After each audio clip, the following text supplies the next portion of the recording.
Le roi Hassan II était là, son frère, le prince Moulay Abdallah aussi. Et aujourd'hui, l'un des envoyés spéciaux de l'ORTF à Rabat a pu rencontrer le frère du roi, blessé au cours de cette fusillade samedi au palais de la Skirate. Je ne savais pas où était mon frère. Il y avait une telle panique que j'ai cru que la meilleure des façons de passer inaperçu, c'est de me déguiser en serviteur du palais, à savoir la djellaba blanche et la fameuse chachia rouge qu'on met sur la tête. Ça a marché pendant 2 heures, 3 heures. J'ai eu beaucoup de chance parce que je me suis rendu compte que on liquidait systématiquement tous ceux qui étaient serviteurs du palais. On nous a donné l'ordre après 2 heures sous un soleil brûlant, une fois sur le dos, une fois sur le ventre, une fois les mains en l'air, une fois les mains sur le dos, de se mettre en colonne par 3 pour faire le tri. Et en passant, c'était un soldat qui m'a dit textuellement, tiens, enlève ce que tu as sur la tête. Je disais tout à tous les domestiques justement de faire semblant de ne pas me reconnaître. Mais un sous-officier m'a reconnu. Alors on nous a scindés en 2 groupes, je crois que le mien était à peu près de 25. On nous a mis carrément contre un mur. Et un Alftrak est passé avec une 12-7 et a commencé à nous mitrailler. Heureusement que je suis très sportif. J'ai plongé, naturellement, et je me suis caché derrière des cadavres. Et j'ai fait le mort pendant 2 heures et demie, avec la tête un peu dans l'eau, sur le côté, voyez-vous, à peine pour respirer. Parce que l'eau de quelques tuyauteries qui avait été percée par les balles, giclait continuellement. Sur ce, il y a un homme qui me prend par la main, qui me retourne et qui dit en arabe, qu'avons-nous fait là? C'est le frère du roi, c'est le prince, nous sommes des assassins. À ce moment-là, tout bonnement, je me lève, je lui dis effectivement, je suis le frère du roi, le prince Moulay Abdallah, mais je ne suis pas mort. Alors je constate qu'à ma droite et à ma gauche, il y avait tout le groupe, si vous voulez, des invités, ceux qui n'étaient pas morts et ceux qui agonisaient, étaient parqués de la même façon, mais ils n'avaient pas été mitraillés.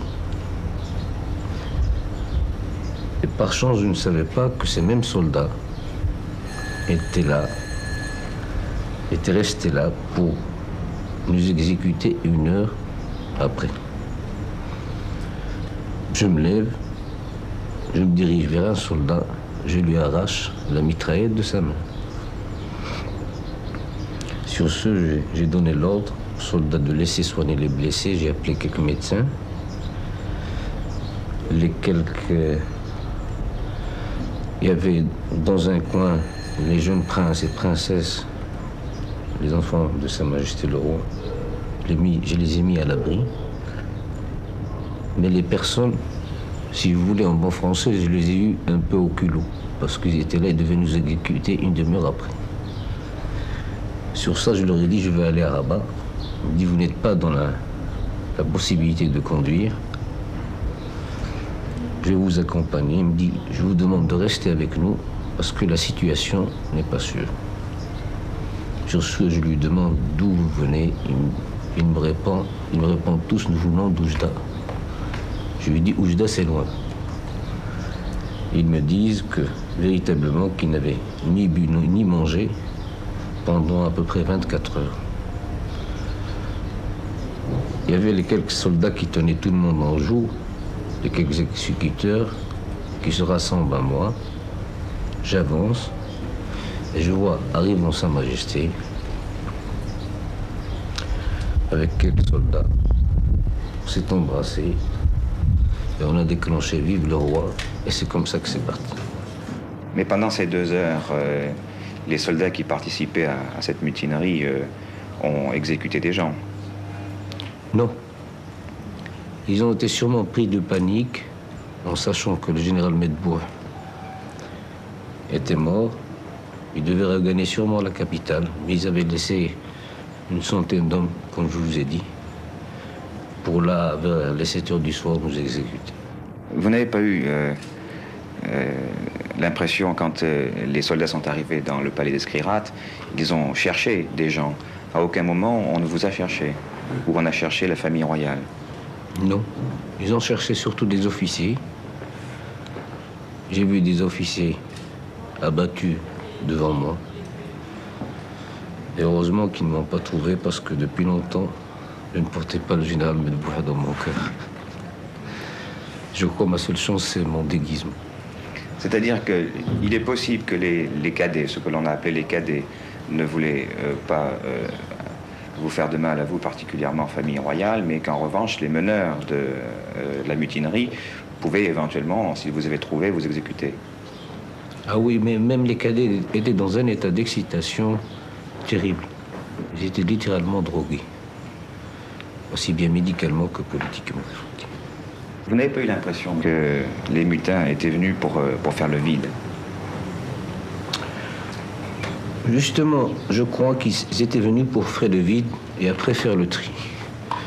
Parce que de la façon dont ils sont rentrés dans la cour du palais, de tirer véritablement au bazooka et au mortier, et de tirer dans la foule, il ne faisait aucune différence ni entre les ambassadeurs, les chargés de mission, les étrangers. Autrement dit, ils auraient fait le tri après. ils risquaient de désorganiser le pays finalement en décapitant tout ce qu'il y avait à la tête du pays. Ils ont essayé du moins de le faire. Est-ce que l'on va punir les cadets? Seule Sa Majesté est juge de prendre cette décision. Mais je pense que pour tous les peuples marocains, il serait nécessaire de donner un exemple. Est-ce qu'il peut y avoir des changements politiques, par exemple au gouvernement? Une question, vraiment, c'est une question qui appartient personnellement à mon frère.